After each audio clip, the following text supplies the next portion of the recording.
Hi, everyone. Dom Famularo. I am back here, Mapex All Access. This is so exciting each of these weeks as I come by and I get a chance to sit down with some great musicians. Today, please welcome Mr. Ed Freytag. Ed, thank you so much for joining me.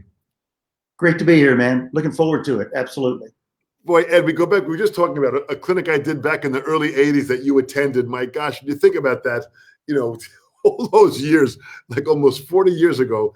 And what's amazing is that we're still doing it. Yeah, absolutely. Still out there, man. And I think you and I are just right at about the same age. And I feel great and plan on continuing doing this for just as long as I can. Absolutely. That's so great to hear, and I had the chance of studying with some great masters, Joe Morello and Jim Chapin and Shutty Man. And these guys, they played great right to the end. Absolutely. They just love doing it. And that's something which I wish for yourself for sure to be able to continue, because what you have done, when I started putting some notes together, Ed, I am incredibly impressed with your beginnings of kind of where you came from with understanding the instrument, widening out from drum set to all percussion. I mean, you've really kind of taken on a big bite out of the chunk of the percussion industry. Thanks, man. I appreciate that. I appreciate it. Really?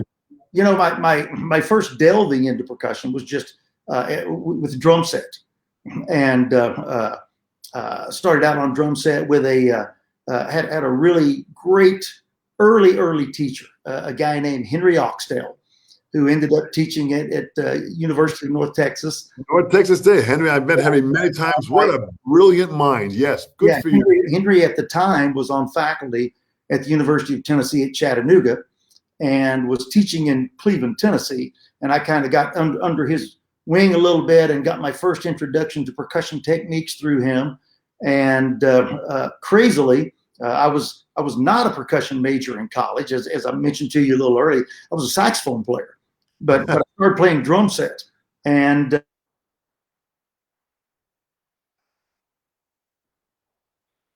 oh, 1, 2, I got. And of course, I was competing against some other drummers and real drummers, and I got the gig, and I'm thinking, well, this is cool, And so my first college degree, music ed, saxophone emphasis. And then ended up with a master's degree in studio and jazz performance, percussion. But yeah, and for a while I did both. Tried to do both real seriously, the saxophone thing and the percussion thing, and discovered, wow, this is a lot of juggling going on here. So I eventually decided to go straight to the dark side, and became just a full-time percussion guy. But yeah, man, I was a fanatic about early self-education in the 70s, all the way through the early 80s. And, I was going to every concert, every workshop, every clinic, listening to every record, doing everything I could do to learn and to become bona fide, if you will. And, but that's kind of the way it started out for me. Talk about sax. You started playing sax, and again, playing a melodic instrument where now you're learning theory of music, you're learning song structure. That's a very helpful tool to have, and then eventually bring that over to drums. So sax, you started out playing sax. Were there any influences of sax players that you were attracted to? Oh, John Coltrane. I mean, the first time I ever heard Coltrane, I think I was a freshman in college. In the early 70s, and first track I heard, ironically, was Giant Steps, and I was just like, I was floored, And I went, and I remember this was one of those life-changing moments for me. I remember hearing that track, and I made a decision on that day, I've got to play jazz. Yeah. And up to that point, I'd never played any jazz or anything. I was legit sax player, and playing all the classical stuff and the concert things. And man, when I heard Coltrane play, it was like the scales were ripped back. But, yeah, that was great influence. And then of course Charlie Parker, and those guys at that point in time, anyway. At a young age, man, you kind of hit it pretty deep and heavy with some serious players. and you got sucked into jazz pretty hard. That's fantastic. Absolutely. I mean, like I said, it was an eye opener. It really was. It's pretty amazing for musicians who have not listened to that music. What jazz does for someone is it just kind of rips your mind open to a whole nother level of communication and language that music is about. And it really is an important part. And there were, from drummers, there are many, many great drummers that we know of now in the rock field who were also great jazz drummers. Yes. So they did the homework in jazz. So how did you go from sax to drum set? At first it was just an interest. There was an available drum set on the college campus. And every opportunity I had when there wasn't a percussion major in there, I would kind of sneak in there and play. I'm not even going to say practice. I'm just going to say play drum set. And I started listening to records, listening to guys play. And of course, at first it was the rock guys of the 70s that I was listening to. I was listening to Don Brewer with Grand Funk Railroad. Yeah. Wow, what a great player, And I was listening to I think I'll never forget the drum solo from In-A-Gadda-Da-Vida, Iron Butterfly, those kind of. So those were my real early influences, and I was just kind of pulling it together in that respect. And the longer I did it, all of a sudden I started realizing I'm doing what these guys are doing. I may have like a skill set here that I didn't know about. And just dove in, and just started educating myself. And then again, like I just mentioned, got hooked up with Henry Oxdale, which was killer. That really took me over just a little bit, But I still to this day, drum set is by far my favorite percussion instrument, without a doubt. And now I play everything, but still my home destination is drum set, So in jazz players, who would you say, if you had to name a handful of jazz players that on drum set that really influenced you, who would you say, who would be on your list? Well, I'll tell you my favorite right off the top of the list, man, is Jimmy Cobb. Oh, particularly those recordings that he played with Miles in that great group that Miles had with Paul Chambers and Bill Evans and those guys playing. Yeah, man, Jimmy Cobb is the cat that really taught me how to swing. Just listening to his records or seeing an occasionally rare video of him playing, and that ride pattern of his was just crazy. Yeah, the dude that I learned from that it is cool to play quarter notes. And loved Philly Joe, real huge fan of Philly Joe Jones and Joe Jones with the Basie band. Of course, everybody digs Buddy, and I was a huge Tony Williams fan when Tony was with Miles, and then later when Tony was doing his own thing, and watched Tony live about 3 or 4 times, which was really kind of cool. Had a real embarrassing moment with Tony Williams. I can tell you that little short story if you'd like. Yeah. To hear it, man. What happened? I'm at PASIC, and long time back, and I'm looking at a cymbal, and this guy comes up behind me and he says, "Hey man, can I take a look at that when you're done?" I said, "Sure." And I'm sitting there and I'm looking at it. I'm doing the typical ding, ding, ding, tapping on it to get the sound. And so the guy says again, he says, "Nancy, you going to be finished with that sometime soon?" I didn't even turn around. I was kind of over my shoulder. I went, "Dude, be patient, man. I'm checking this out." So I tapped on it a few more times. I turned around to hand him the cymbal. It was Tony Williams, And I just went, "Mr. Williams." But oh well. That is hysterical. It's kind of interesting. We were talking about earlier about because of the pandemic and people are watching shows on YouTube and they're watching shows virtually, and it's not like when you go to a live concert and you hear these drummers play. So talk about what it was like when you went to hear Buddy or when you went to hear Steve Gadd or you went to hear these guys play. Just talk about what that meant to you in your younger days when you heard the impact of these great players. Right. Well, first off, like you and I've chatted with each other before, talking about a little bit about how back in our day, we didn't have any of the resources that students have today. We didn't have YouTube, didn't have the internet at all. And so the only way that we could either hear or see players play was go out and buy the record and bring it home and digest it, or try our best to transcribe and write out what they were playing. Yeah. Or we went to see them live in a concert. I mean, that was pretty much the only options we had. So we spent, I know for me, I spent tons of money going to live shows and live concerts to see my favorite players. And unfortunately, I think I saw Tony Williams 3 or 4 times live. I saw Buddy at least 4 times live. Seen Jack DeJohnette live. It was just my thing. I had to see these guys play, man. I had to be there. And the energy that you get in a live concert, or even in a live clinic, like being at PASIC live and sitting there pretty close to some of these cats playing. As hip as the virtual thing is today, it's not the same. Watching Steve Gadd play on a video is not anything like sitting a few rows away from his drum set with him playing those hip grooves and things that he does. So the energy, the vibe, the excitement of the people around you, the extra oomph that the players actually put in, because it's a show, we're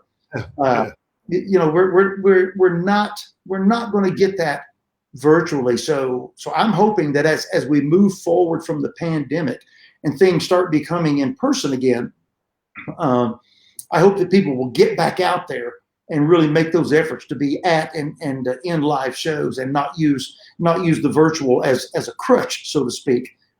As cool as the virtual is, and I'm using it myself like crazy, still get out there and hear these cats. I mean, there's nothing like hearing Buddy come on stage, and as he walks out to the microphone, man, this was in Cookeville, Tennessee. He comes walking out on stage. He gets a standing ovation before he's ever played a note. He walks up to this microphone there in front, and the only thing he says is, "It must be a real treat for you people to get to come and hear the greatest drummer in the world play." And he just walks back to his kit, and wham, there he goes, But he was right. It was a real treat to go hear him play. It was killer. It was super killer.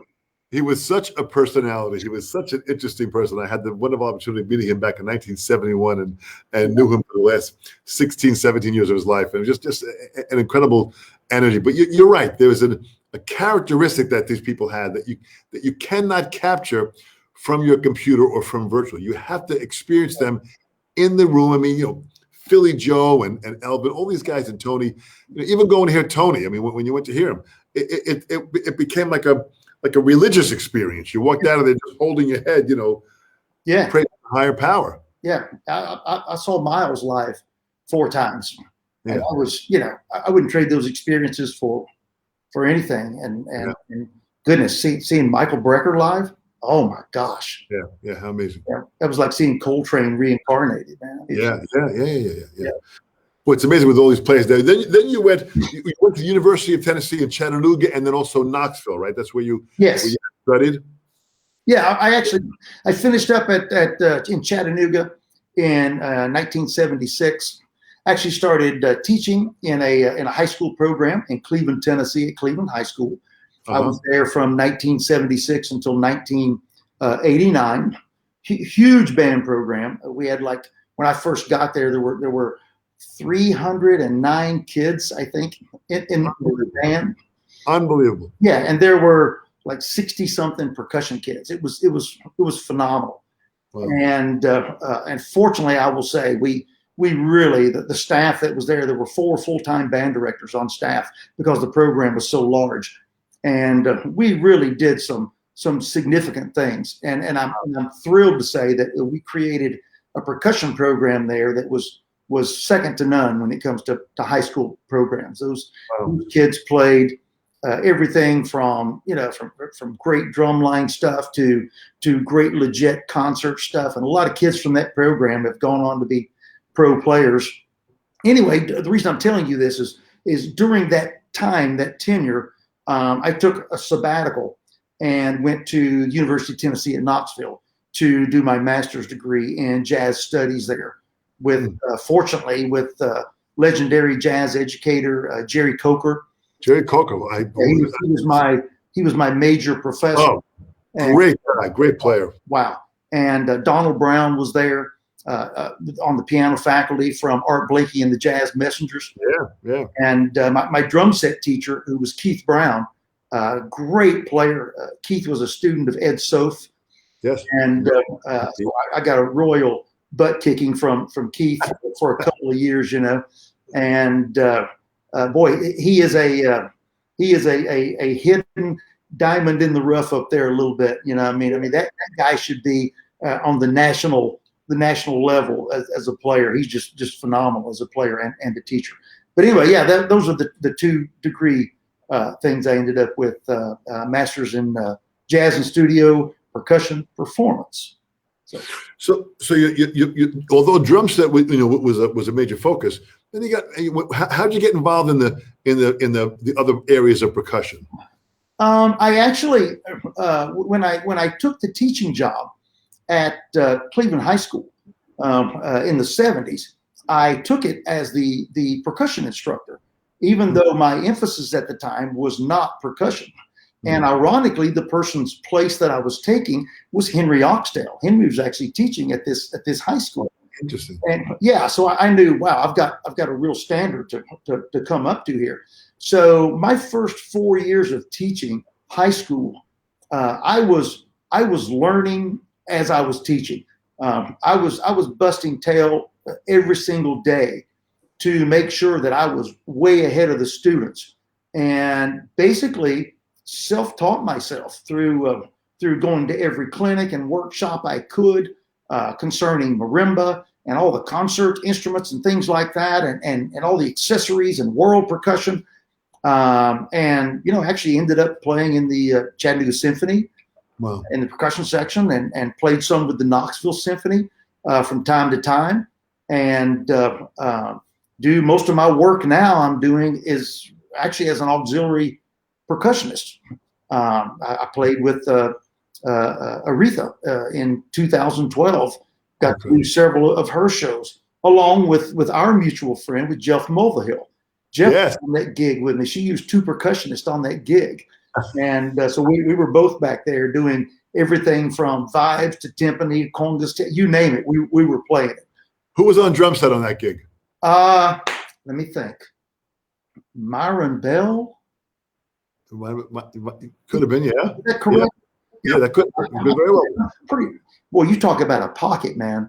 Oh, that's why I say. So here you are playing percussion with that kind of a pocket being played with Aretha. I mean, listen, these are experiences that are huge. You have been so fortunate to experience it. So what was that like, playing with Aretha? I mean, this is the queen of soul. Oh, it was gas, man. And the band was absolutely stellar. Huge orchestra she had on these shows. She had usually 5 trumpets, 4 bones, 3 or 4 saxes, couple of keyboards, music director, 4 backup singers, 2 percussion, drum set, bass, guitar. So it was like a full ensemble. And the fun thing, man, was when I first got the call to go play the first show in Atlanta. It was at the Fox Theater. So I got the call to do that, and it was emphasized to me, don't bring a tambourine. And I said, okay. And then the phone call, then again, make sure you don't bring a tambourine. I said, got it. And then before the call ended, don't bring a tambourine. And I went, got it. So I go to this gig, and I'm feeling a little naked because I don't go anywhere without a tambourine, I get there. So I discover that even though Jeff and I both are there and neither one of us have a tambourine, there were 2 ladies that their gig, man, was they just played tambourine. That's all they did in her show. And it was during the segments in the show where she would do things that were really idiomatic a black gospel church, and man, those ladies they would just jam on tambourine, you know. And I remember that first show. I remember thinking, yeah, I'm glad I left my tambourine at home. I mean, it was covered. Well, you know, there are several artists that you had a chance to play with, which I went through some of the lists here, just showing the names down. Liberace. Yeah. I mean, and Liberace, for those that don't understand, Liberace was huge. Yeah. His shows were you know, just, he made Elton John look like a little sideshow, you know. I mean, it was his shows huge. Yeah, that was a gas, man. That was laughed a lot on that gig. That was a really flamboyant gig. It was yeah. It was good. But I was playing saxophone on that one. So, interesting. Yeah. Sax on that one. And what about with Benny Goodman? With Benny, I just had the opportunity to play drum set with him, just on one tune. It was in like a symphony performance, and I got to play Sing, Sing, Sing. It wasn't like I was on his gig or anything, you know. Yeah. Got to play with him one time and play, and it was that kind of thing, you know. You go out to do that, and I'm thinking, yeah, Benny's used to Gene Krupa doing this, man, and now he's got me, you know. It was one of those boom, boom, boom, you know, that kind of thing. And, you know, same with Dizzy. I got to play a little bit with Dizzy. Yeah. And it was when I was in school, Knoxville, and that was kind of a cool one. But you know, it's these kind of acts like I want people to understand. Even Elaine Elias, yeah, phenomenal musician. I had heard her play several times many years ago. And that was when she was married to Randy Brecker. So Randy, yeah. They were both together on that gig. They actually came, and I was in school, and they used graduate students and some of the upper level players in Knoxville to be the rhythm section. And so it was I was playing percussion. Real known Nashville drum cat Steve Brewster was on drum set. Yeah, phenomenal player, and it was great, man. It was a great gig, and we learned a lot on that gig about samba. We learned how that when you're actually playing with a Brazilian musician, we learned that what we were doing was not cool. So we got educated really fast on that, you know. I mean, just like that, man. She came out from behind that piano, you know. Yeah, but we did it, man. It was cool. But what a great learning experience, you know, in all these different situations. There's one of the names that I saw on your list, which I love so much, who was a huge, influence to me, was Steve Allen. Steve Allen was a phenomenal jazz piano player. Aside from the fact that he wrote hundreds of jazz songs, This Could Be the Start of Something Big, and so many great songs. But plus, he was the one that started the Tonight Show, and as an announcer. So this guy was really from MC to musician to composer to arranger. Amazing, just that you had those kinds of opportunities. Yeah. Terry Gibbs was his band leader at the time. Yes, fantastic. That was really hit, man. As I was a great one.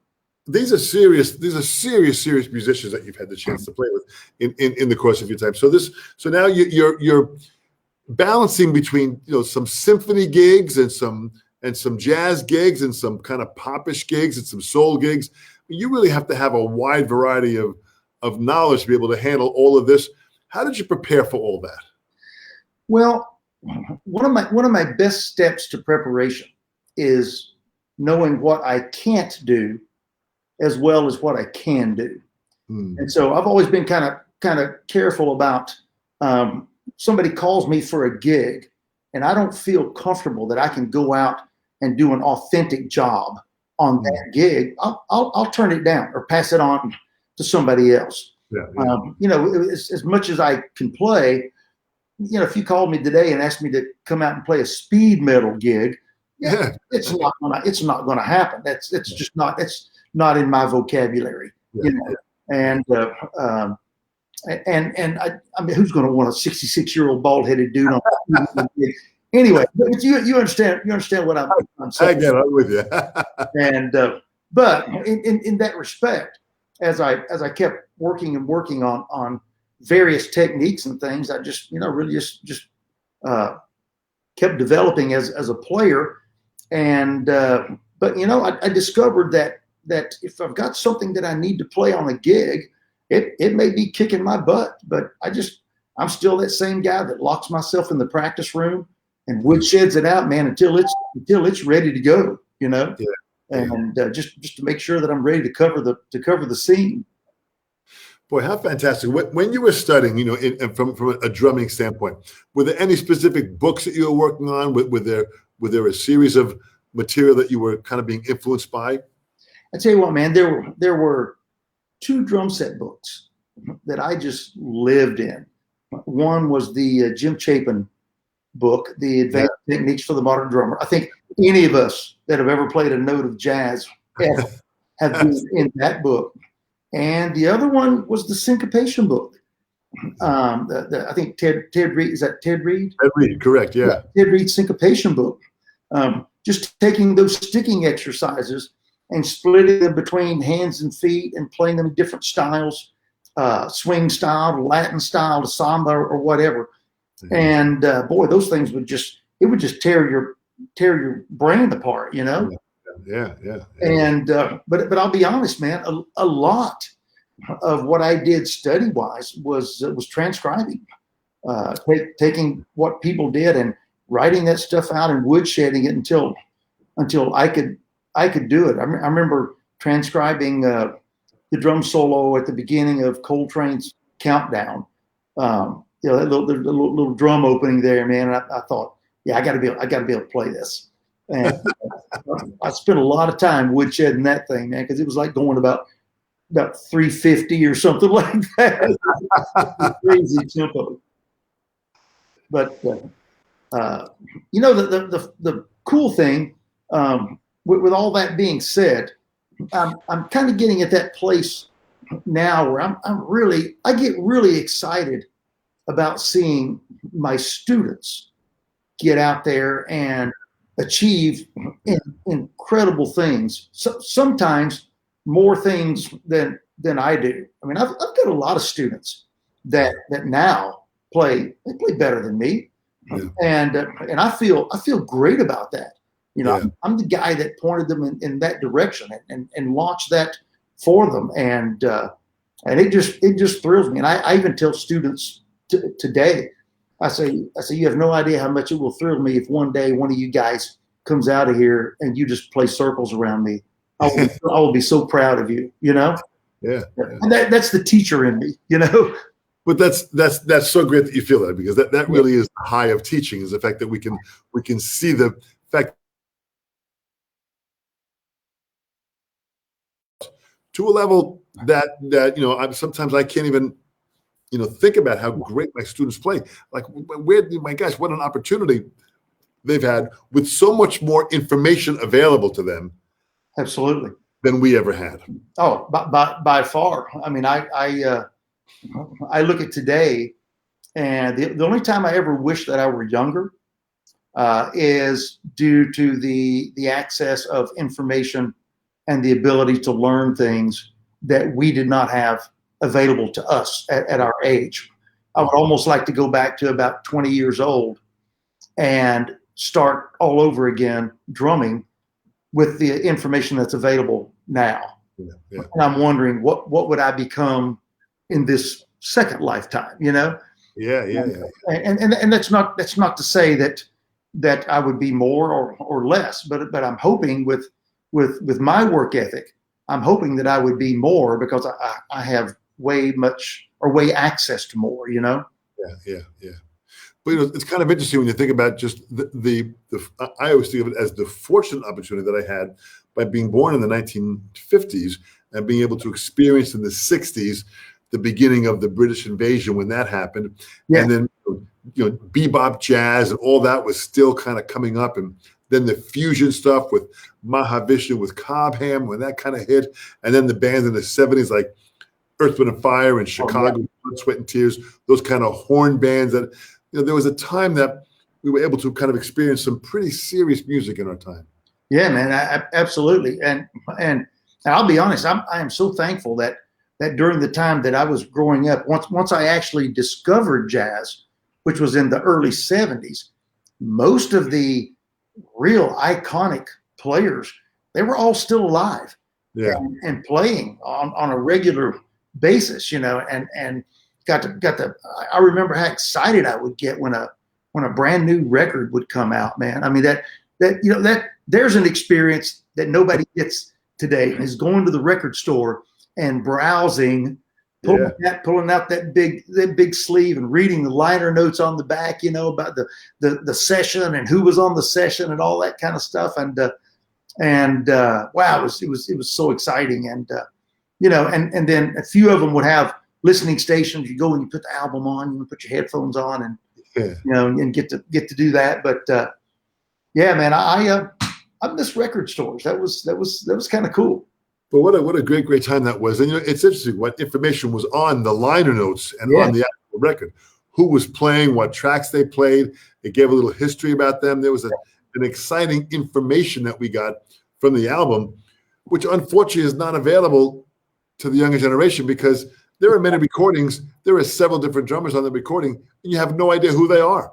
Right, exactly. And something I think that's missing right now too is, since we can purchase music online, which is great. I do it all the time. But the fact that I can buy a track and not buy an album only exposes me to that track. And chances are I've heard that track before, and that's why I'm buying it. And here's this album that may have these amazing hidden musical gems on it, and our younger musicians they're not hearing that. Right.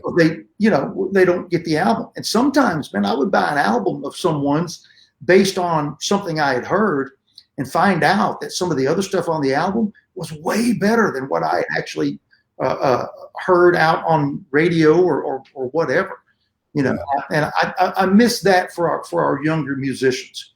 And sometimes you would end up with some clinkers, I mean, you'd get an album that might have great tracks on it, and the rest were just okay. But nonetheless, you heard the music, And that's kind of the chance you took when you invested it into the album. And when you invested into the full album, you invested into the music industry to create more opportunities for more musicians to give you more music. Right. Absolutely. Yeah, absolutely. Big difference in that, But you had the chance that you had mentioned with Dizzy Gillespie. I mean, Dizzy, I had the chance to meet him several times. I mean, it was just a legend's legend. And, you listen to him, you learn from him. The next thing you know, you're playing behind him. What kind of experience was that like? And he's just absolutely was a super phenomenal musician, and one of the nicest guys ever.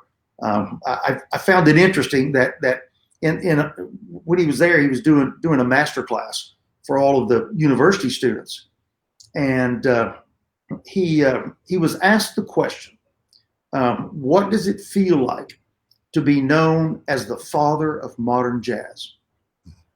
And he was sitting on a stool, and his eyebrows went up like this, and he said, let me make a correction here. He said, you've got me confused with somebody else. He said, the father of modern jazz is Charlie Parker. Oh, interesting. And then, man, he spent 30 minutes talking about Bird and about his personal experiences with Bird and all that music that they created together. And I was sitting there, I'm going, man, I'm sitting here listening to Diz about Bird, or I'm playing and there's Diz, man. And it was just, it's just kind of crazy, man. I don't deserve probably some of the opportunities that I've had throughout my life as a musician, but I'm certainly thankful for them. There's no doubt about that. Well, I although I love your humility, I mean, you have earned the position of being able to, you're such a wonderful performer, and you have such control over the instrument that you know how to play exactly what is needed at that given time. So that's something that you have earned through your years of being a constant student. Yeah. I tell you what, and I think you and I, prior to the show, we chatted just briefly. I told you that being a saxophone player, or being a wind player, Yeah. affected greatly the way that I drum.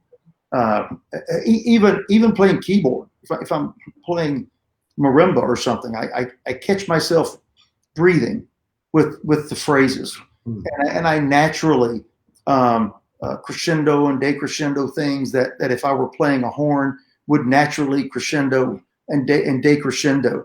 Yeah. And when I'm playing drum set, particularly in a mainstream jazz scenario, the rhythms that are coming out of my hands and feet are never in the front of my brain.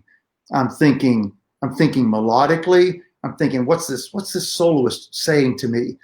What, and I'm even hearing scales, and I'm hearing the chord changes, and there's certain symbols that I will reach for when there's a minor chord or there's a certain thing I want to play if it's major and happy. And my drum set for me has become my melodic harmonic statement. And it just so happens I'm also going to give you a groove while I'm doing this. Yeah, I think being a wind player was a super cool thing in relation to how I think about percussion. And I know it's affected greatly the way that I write for percussion ensembles and for even front ensembles in the marching arts. I think jazz has affected those entities, Absolutely. I'm glad you're talking about writing, because I'm familiar with the stuff that you've done. Rudimental Cookbook. I mean, you've got some great books out there with roll-off productions. Just talk about some of the books and how you kind of came up with it all, and sure. Just Desserts, Multiplicities, a lot of yeah. Well, it just so happens. Good. Well, this let me get him turned right there. Oh, there we go. This guy, this book that came out actually in '93, was a byproduct of not having material that my students actually wanted to play in like solo and ensemble festivals or in individuals competitions. I just moved to Nashville, and I was teaching private lessons at some of the schools around the area. And some of the kids I had were really good players, particularly rudimental snare drummers.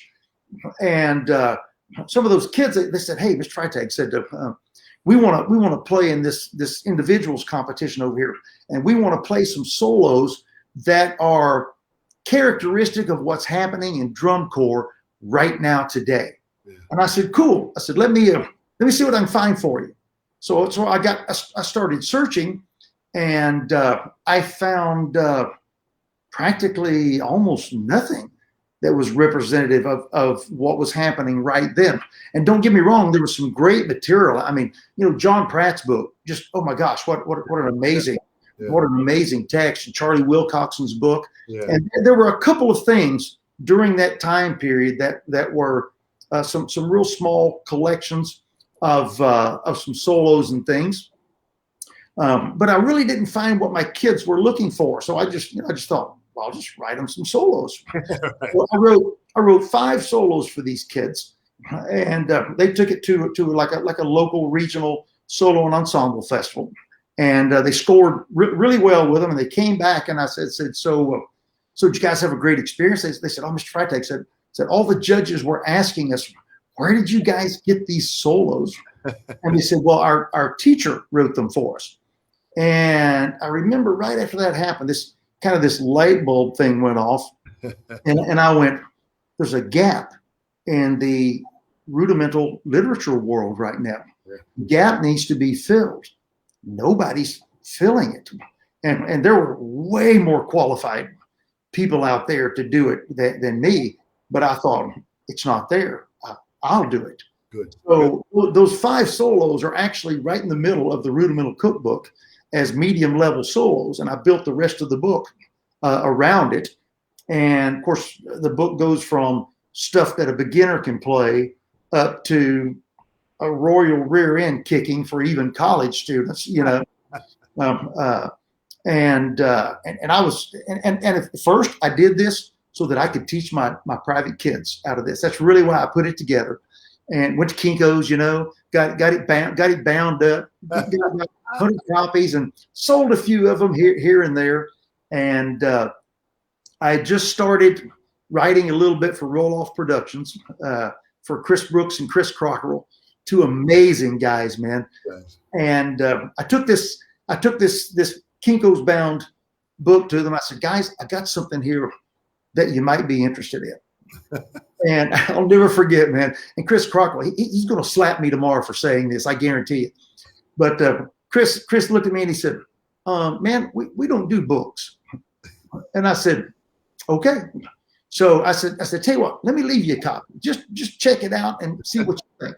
So I left, and next morning, man, he calls me about 8 o'clock in the morning. Ed, got to have this book, man. We got to have this book. And I said, cool. So the book came out, and still, I had no idea that it was going to become the crazy, iconic, rudimental text. It's a classic book, for sure. But in all honesty, I think that happened not because I wrote it. I mean, nobody knew who I was at the time, but the material and the literature filled this gap and made this rudimental thing accessible all of a sudden that was very contemporary, time particularly, for kids that were in middle school all the way up to kids graduating college and even some drum corps players at the time.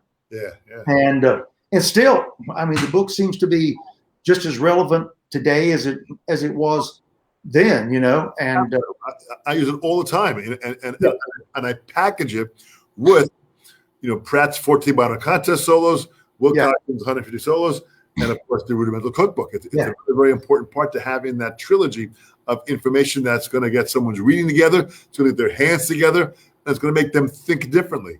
Yeah, absolutely. And I'll say, man, the guys at Roll-Off Productions, they at first single-handedly changed the face of percussion materials available to the school percussionist. I mean, they changed the whole game. Now in today's world, there's a gazillion publishing entities out there, and just tons of literature available now, which is killer. Teachers and players. But I tell you what, man, those Roll-Off guys back in the early '90s, they're the ones that blazed the path and set that trail on fire. And absolutely. They're still going stronger than ever. So I recommend everybody go to rolloffpublications.com, check out the books that are there, check out all the material, but for sure check out Ed's material, because it really is great stuff. I appreciate that, man. Appreciate it. I've got 5 books out right now that are solo collections, ranging in difficulty depending on the book. Love everybody to check those out. And I'm gonna go ahead and throw this shameless self-promotion in here real quickly. It's my interview, so I guess I can do it, right? Absolutely. But I got a brand new book that I just now finished.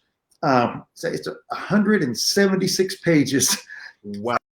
It's called The Drummer's Guide to the Universe, From Cradle to College. And it's the whole book focuses on hand development and notational literacy.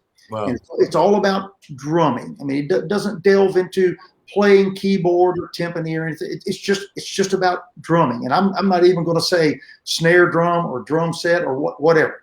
It's about drumming. Beautiful. And there's 680 exercises in this thing. Holy. And 30, I think there's 39 etudes in there and tons of solos.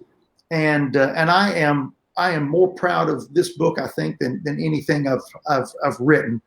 And I've been working on it for about 3 years. And the reason it took me so long was I was actually teaching out of it. And so I would teach out of it, and I'd go back and say, let me rewrite that a little bit. I think it will work better if. So I've been field testing it. Yeah, good. Putting the thing together. But it starts from day one, here's your drumstick, to I am a playing fool, you know. So yeah, I'm pretty excited. And this one will be available on my website at bodproductions.org.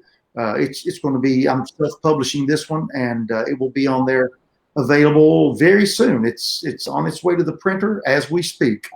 Well, I will absolutely check this out for myself and my students. And again, productions.org is your website, so they can track that down in the future in the process too.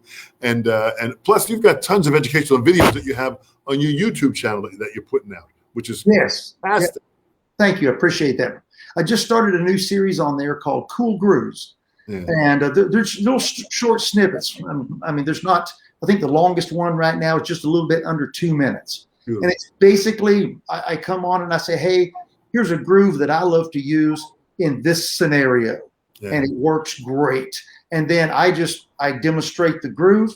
I don't put any notation. There's no notation up or anything like that. It's just, here it is. Great. If you dig it, figure it out, transcribe it. Yeah, let's do it. You know, figure this thing out, man. It works in these situations, and I've used it on everybody's shows and gigs, and I'm going to keep this series going and try to keep every one of these little snippets down to about 2 minutes. Beautiful. So it's a real quick. There it is. Hit it. There's something I want to learn, and then get out. You know, as they say, slam, bam, thank you, ma'am. If you can keep it that short, that's where the attention span is at right now, which is absolutely smart to do. Yeah. And if you can, just talk about some Majestic and some Mapex drums that you have there. You've got an incredible. Yeah, man. Yeah. Your studio looks fantastic. You've got great. There's so much fun stuff there. Talk about some of that stuff. Okay, sure. I've got right here.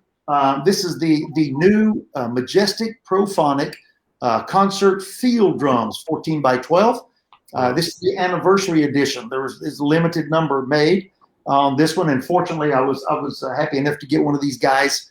And if any of you guys know anything about the Prophonic drums, it has 4 separate snare units on it right over it. Matter of fact, I'll tell you what. Interesting. Very interesting. Can we see it? Yeah. Yeah, sure. Whoops. There it is right there. Yeah. We've got 4 independent snare units on it. It's got some coated cable, glass beads, just a variety of snare units. And so I can use many different combinations right there. And the drum takes on a brand new personality every time you change the combos. Beautiful. I've got a Remo skin tone on the top, and I just absolutely love it on this drum. And that skin tone, is that a fiber skin? Is that like a fiber? Yeah, it's a little thinner version of the fiber skin head is really kind of what it is. Yeah, great. It resonates great. Yeah. Matter of fact, we're in the process right now. Myself and 2 of my former students, a young drummer named Eric Smith and an audio engineer named Nick Mason, who has Mason Audio Solutions. We're actually videoing all of the solos right now in the Rudimental Cookbook. Beautiful. And we actually use this drum for all of the beginning level solos and all the medium solos. We're using this drum rather than a Kevlar drum to kind of show everybody that, you don't have to always, rudimental drumming doesn't always mean Kevlar, So we're kind of going with almost a sort of a high tension rope drum sound on those. And it sounds great. Now the super advanced solos, we'll be popping those on Kevlar. Yeah. Anyway, but love this thing. Very, very proud of this guy. And I'm going to turn my, let's see here. Yeah, check this out. Right there, there's the Mapex Quantum with all chrome hardware. Yeah. And, that baby is, that's a loud monster right there, man. It does great. And then right next to it is the Black Panther. I think that's the fastback, if I'm not mistaken. And it is 12 by 7. I was going to say, it looks like about 6.5, 7 inch. Beautiful. Yeah, it's a great sounding drum. And I'm going to swing you just a little bit more, and we'll tip you down right there. Oh, look at this. This is so cool. Right here is my prime Mapex drum set that I absolutely love to play. I've got a 20-inch kick here. I've got get over here. I've got a 10-inch tom here. I've got an 8 right here. And notice I've got them reversed. Instead of going 8 to 10, or excuse me, 8 to 10, I'm actually going 10 to 8. I've discovered that a lot of the things I like to play, that works great for me. Yeah. Then I've got a 14 floor and a 16 floor. And on all of these toms, I've got fiber skins. I got the Remo fiber skins on the top, and I've got the Ambassador clears on the bottom. Beautiful. And I'm absolutely loving the sound of those. It's kind of a jazz fusion sort of sound that I'm getting out of those drums. Yeah, and that kit's a Birch kit, right? It sure is. Matter of fact, this is from the My Identity series that Mapex had out a few years back.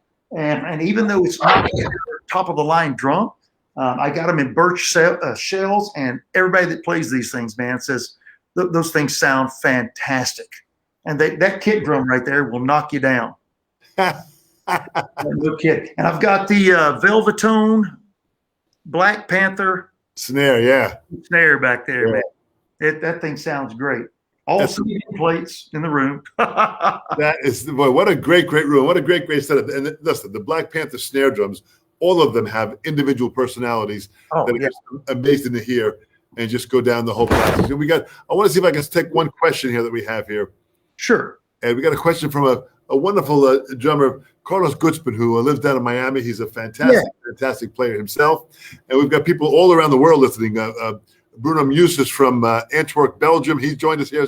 Carlos says, and since your career has been so musically varied, have there been any gigs that you just missed out on securing? And second, are there any bucket list gigs that you'd still like to get involved with? Cool. Great question, Carlos. Thanks. Yeah, my very first gig audition when I came to Nashville was for Louise Mandrell's show. Yeah. And I hadn't been here very long. And in all honesty, Chris Cockrell from Roll-Off was her drummer at the time. And Chris was leaving that gig, immersing more into the publishing thing, and set me up with the audition.